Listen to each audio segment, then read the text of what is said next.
Assalamualaikum warahmatullahi wabarakatuh. Perkenalkan, nama saya Noni Dwi Elvianti dari kelas 11 IPS 4, SMA Negeri 2 Mandau. Di sini saya akan menjawab soal geografi, yaitu salah satu bentuk kebudayaan tradisional di Indonesia. 2. Sebutkan potensi budaya sebagai pengembangan ekonomi kreatif. Ketiga, apakah ada efek negatif dan efek positif virus COVID bagi kebudayaan tersebut? Baiklah, saya akan menjawab pertanyaan tersebut. Pertanyaan nomor 1 yaitu sebutkan bentuk kebudayaan tradisional di Indonesia, yaitu salah satunya tradisi pengerobongan di daerah Bali. Terdapat sebuah tradisi unik yang ada di Bali, yaitu tradisi ngerobong Bali. Ngerobong adalah salah satu tradisi yang masih dipegang teguh oleh masyarakat Bali, khususnya oleh masyarakat yang ada di desa Kesiman dan Pasar. Tidak hanya itu, tradisi ini juga menjadi daya tarik lain bagi para wisatawan. Ngerobong sendiri merupakan bahasa Bali yang memiliki arti berkumpul. Pada saat tradisi ngerobong diadakan, tidak percaya bahwa para dewa sedang berkumpul.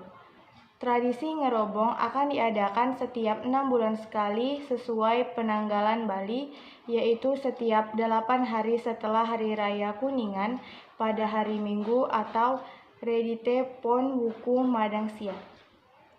Pertanyaan kedua, sebutkan potensi budaya sebagai pengembangan ekonomi kreatif di Bali.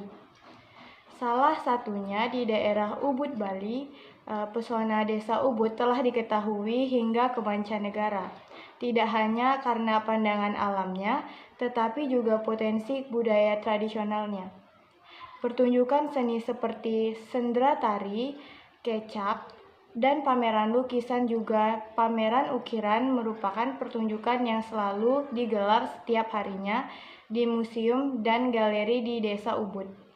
Selain itu, kekhasan kulinernya seperti bebek bengil merupakan kekayaan tradisional yang dapat menjadi potensi pengembangan ekonomi kreatif. Dan pertanyaan terakhir yaitu, apa efek negatif dan positif virus COVID-19 terhadap potensi budaya tersebut di Bali?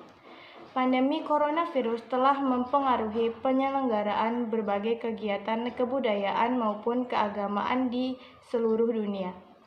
Pengaruh dari pandemi terhadap kebudayaan termasuk pembatalan kegiatan acara budaya, pembatalan dan pelanggaran kunjungan kebudayaan, pemberhentian atau pembatalan kegiatan tersebut dilakukan untuk mengurangi atau mencegah bertambahnya pasien kasus COVID-19 di Bali.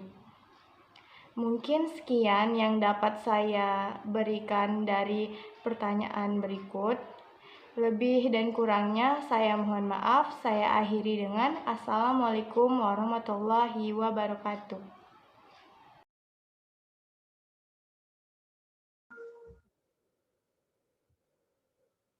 Assalamualaikum warahmatullahi wabarakatuh. Perkenalkan, nama saya Noni Dwi Elvianti dari kelas 11 IPS 4, SMA Negeri 2 Mandau. Pada kesempatan kali ini, saya akan menjelaskan tentang mitigasi bencana gunung berapi. Pengertian mitigasi. Mitigasi bencana adalah segala upaya untuk mengurangi resiko bencana. Program mitigasi bencana dapat dilakukan melalui pembangunan secara fisik maupun peningkatan kemampuan menghadapi ancaman bencana. Di sini saya akan membahas mengenai mitigasi bencana gunung berapi. Tidak kurang dari 500 buah gunung berapi yang tersebar di Indonesia, sekitar 126 diantaranya adalah gunung berapi aktif dan 7 dari gunung aktif tersebut seringkali meletus. Oleh karenanya, penting untuk kita mengetahui bagaimana melakukan mitigasi bencana gunung berapi.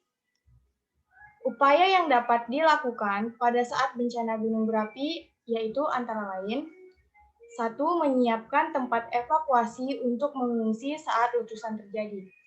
Tempat evakuasi dan jalur evakuasi harus disiapkan dalam membuat tempat dan rute evakuasi perlu diperhatikan berbagai hal seperti arah angin dan arah aliran larva dan lahar gunung berapi.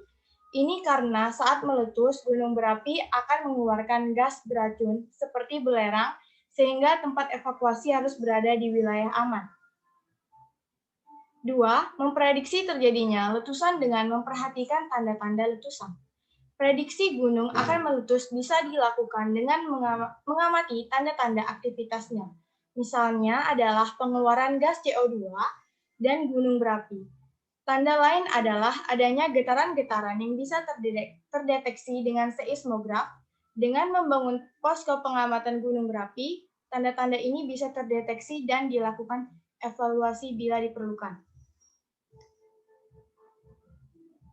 3. Membuat saluran pengalihan lahar. Bahaya gunung berapi salah satunya berasal dari aliran lahar yang berasal dari magma yang bercampuran dengan lumpur dan air sungai. Lahar ini mengalir sangat cepat dan bisa mengakibatkan kehancuran pemukiman penduduk dan mengancam keselamatan jiwa. Karenanya perlu dibuat saluran pengaliran lahar agar saat terjadi letusan lahar akan menjauhi wilayah pemukiman warga. 4. Melakukan pendidikan kepada masyarakat yang berada di dekat gunung berapi akan bahaya gunung berapi. Masyarakat di sekitar gunung berapi harus dididik tentang kemungkinan bahaya dan tindakan apa yang harus dilakukan ketika letusan terjadi. Hal ini bisa dilakukan melalui pembangunan brosur, ceramah, atau media elektronik. Warga di daerah yang berpotensi bahaya vulkanik harus tahu tentang evakuasi untuk populasi jika terjadi letusan. Latihan tangkap bencana perlu dilakukan pula untuk menyiagakan warga. Tujuan dari mitigasi dibuat adalah sebagai landasan untuk perencanaan, meningkatkan pengetahuan masyarakat dalam menghadapi serta mengurangi dampak atau bencana sehingga masyarakat dapat hidup dan bekerja dengan aman. Demikianlah yang dapat saya sampaikan. Semoga bermanfaat bagi kita semua. Saya akhiri dengan Assalamualaikum warahmatullahi wabarakatuh.